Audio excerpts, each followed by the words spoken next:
how to fix Messenger video call not working. So here suppose I choose someone here and try to video call them, but this boxes appear that says to allow Messenger access to your camera and microphone to make this call. Due to this region also there might be problem of Messenger video call not working because we have not yet let the app's permissions on our Messenger app. So in order to do that, you can simply tap on allow, and once you do that, again another boxes appear that says allow Messenger to take pictures and record video. Let's tap on while using the app, and now you need to let Messenger to record audio as well. Let's tap on while using the app.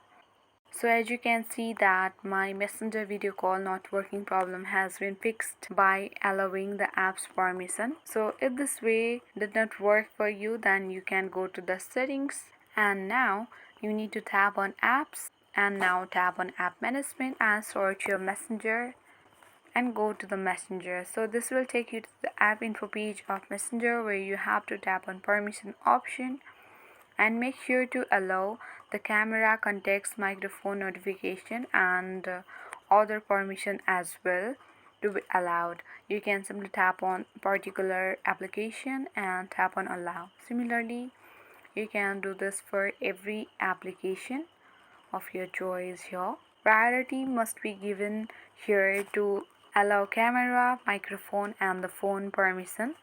Once you have done that, doing so also, if your problem has not been yet fixed, then go to the storage users option and clear the cache. So following this all step, your Messenger video call not working will easily resolve. I hope this video was helpful. Thanks for watching and see you in the next video.